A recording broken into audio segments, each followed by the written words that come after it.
Hey book lovers, I'm late again, but here's my April wrap-up. Book number 1, The Man Who Mistook His Wife for a Hat by Oliver Sacks.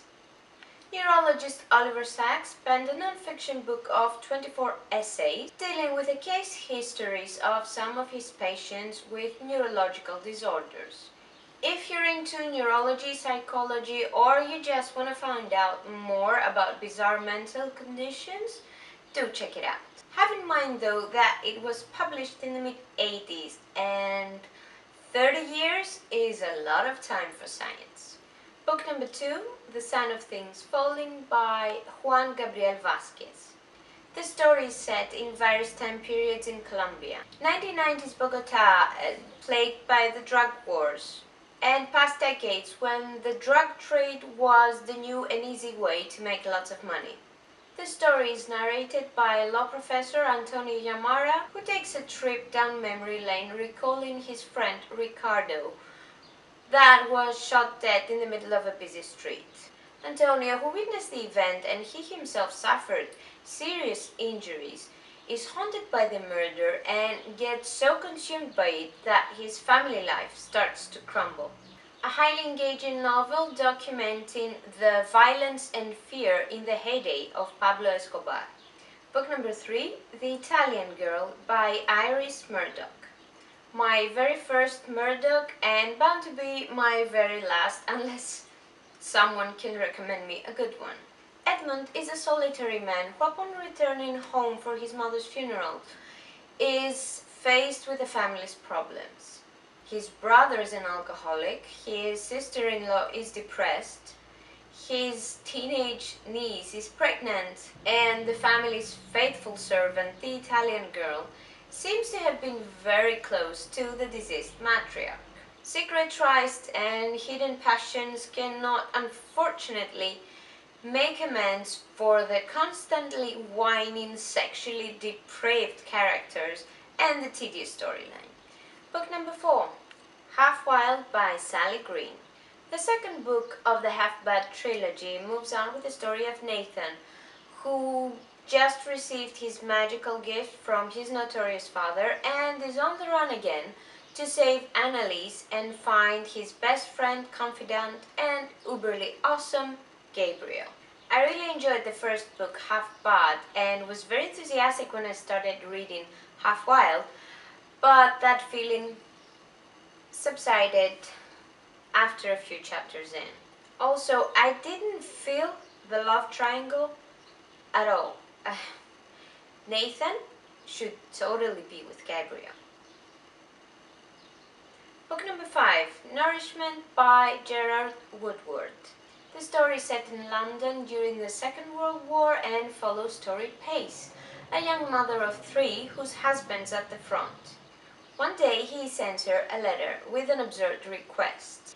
He wants a naughty reply full of the dirtiest words and deeds she can think of. Tori is shocked and appalled at first, but she eventually obliges and the story takes quite a turn when the war is over and the family reunites.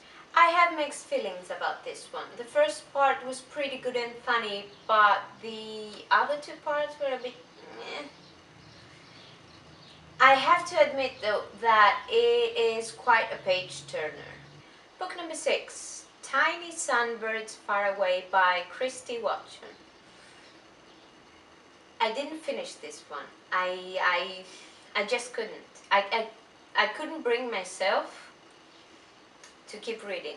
I've read about 160 pages and I was tremendously annoyed, and so I stopped. Sorry. If you want to find more about this book, Google it. Book number 7, Glaciers by Alexis M. Smith. Now this one I really liked. The novel follows one day in the life of Isabel, a quiet, introverted kind of girl who works in a library repairing damaged books. She has a party to attend to, has found the perfect vintage dress, and all she has to do is gather up the courage to ask Stoke, one of her co-workers and her secret love interest, to join her. Of course, things don't go exactly as planned. Book number 8, Seating Arrangements by Maggie Shipstead. The Van Meters family have gathered to celebrate the marriage of the eldest daughter, Daphne, on the island of Waikiki. But this family's get-together brings out the worst in them, and instead of a relaxing few days, they end up doing one shitty and idiotic thing after the other. For example, the 60-year-old father of the bride wants to bang the 20-something sultry bridesmaid, who ends up banging the groom's brother, who also banged the bride's sister. Yeah, it's not a terrible read, but I wouldn't recommend it. Book number 9, The World's Wife by Caroline Duffy. Poet laureate Caroline Duffy she's sort of amazing. Her poetry collection, The World's Wife, is considered to be a feminist classic, and even if you're a complete poetry noob like me, fear not, because it's utterly brilliant. Ever heard of the saying, behind every great man is a great woman? Now, wouldn't you want to know what Mrs. Darwin, Queen Kong, or even the Devil's Wife have to say? I bet you would. Book number 10, All the Birds Singing by Evie, Wyld. Jake White is a solitary woman living in a remote British island, tending a sheep farm with only a dog for company. When something or someone starts killing her sheep, she begins to question her isolation and sanity. Interspersed with this story is a story of Jake's troubled past, told in reverse order. The writing is pretty wonderful, the story is very unsettling, and I didn't mind the slow build-up, but in the end it left me a bit baffled and confused. Nonetheless, I enjoyed it quite a lot. Book number 11, Beloved by Toni Morrison. Seth is an escaped slave living in Ohio after the American Civil War. After her mother-in-law passed away and her 2 sons ran away, Seth is left with her youngest daughter, Denver, and the ghost of her oldest daughter, Beloved, who has been haunting the house for nearly 2 decades. When a man from Seth's past comes back into her life, the haunting stops, but a young woman who claims to be Beloved appears on their doorstep. If you have a problem with disturbing and graphic scenes, then maybe this is not for you.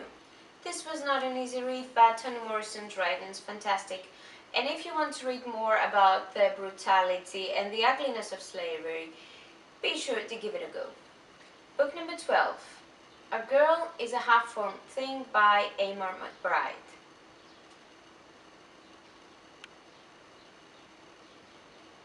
Did not like this book. I didn't. This book bad. Not finished. Why? Too annoyed. Like horribly. Why? For starters, the writing style, exhausting.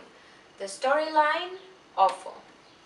I could have finished it. There were 20 or 30 pages left, but I was worried that if I kept pressing myself to get on with it, my brain would explode. And that was it. Thank you for watching and see you soon.